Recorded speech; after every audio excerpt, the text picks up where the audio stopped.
Okay, tonight at Sunset 44, we're going to do another quick video on wine. In this case, we're continuing with Chilean Cabernet. Again, Chile, Cabernet is their most planted grape, and they grow an awful lot of it up and down the coast. Today we're going to do what's called a vertical tasting, even though we've only got 2 bottles instead of 3, 4, 5, or 6, but 2 bottles of the same wine, different vintages. This wine is Carmen. Carmen was founded in 1850, is the oldest producer in Chile of wine. They do a lot of Cabernet. Now, this wine itself, Carmen, is 94% Cabernet, and then 3% Petit Verdot and 3% Carmenere.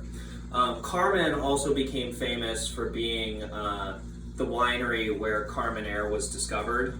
So Carmenere, what had happened is it's an old Bordeaux varietal, and it had shown up in Chile when they thought it was Merlot. The grapes looked very similar, they brought it in, and it wasn't until about 200 years later that they discovered that Carmenere was a basically distinct Bordeaux varietal, but had lived in Chile because it wasn't destroyed by phylloxera like all of the French versions were. And so they were the first major winery to start doing single varietal Carmenere. In this case, though, the Carmenere is just in there to provide a real herbal, kind of spicy background towards the cab. So we're going to start with the 2011. So this is a wine that's got some age on it. So it started out in oak barrels, did 14 months in oak barrels. So that gives it a bit of a French oak tannin background to hold up to a bit. Alcohol is fairly high, 14%. Fruit, but also like a lot of tar and herbs. Remember, Chilean wine always has that, again, Chilean funk, as we like to call it, that sort of herbal, dirty, think like coniferous things, like evergreen and eucalyptus. Doesn't exactly count, but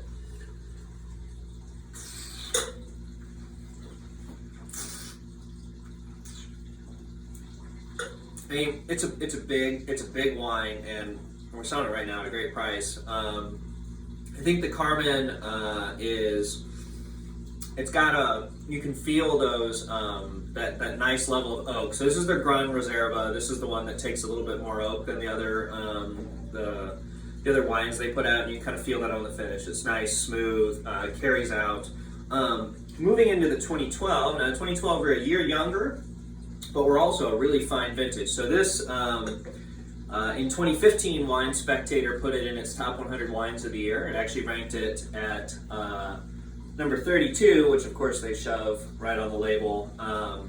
Really easy drinking. This one though, the aromas are much stronger, both in the dark fruit category and in the herbal category. You can really smell the eucalyptus. It smells like those wreaths like my mom had around the house as a kid with the dried eucalyptus leaves and stuff. And it's kind of got that going on.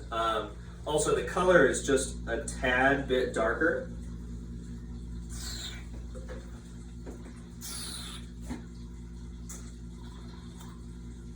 And this one's even more spicy. It's got even a little bit of a heavier weight too. But just like the other one, the tannins and the spice on the front are balanced out by a good amount of crisp acidity. And again, that acidity comes from, so this is coming, both of these are coming from the Alto Maipo, or the Maipo Alto. This is the sort of the premium region within the Maipo Valley, which is one of the best regions within the Central Valley, which is all right around Santiago, the capital. And so you're right up, like you're literally in the foothills of the Andes, and so the grapes ripen pretty late because it's cooler, and you've got that Humboldt current coming up from Antarctica, basically blowing cold wind into the Andes, and so that allows the grapes to have a long ripening season and get really dense. So this is, it's a really nice wine.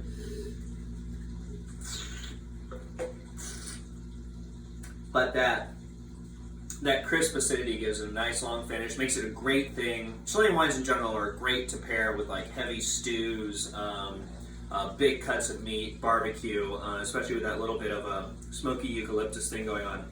So that's just a quick introduction to Chilean cabs. Again, these are Carmen 2011 and 2012. You can get them both at Sunset 44. come in, enjoy a bottle, take one home, or take a case. But thanks again.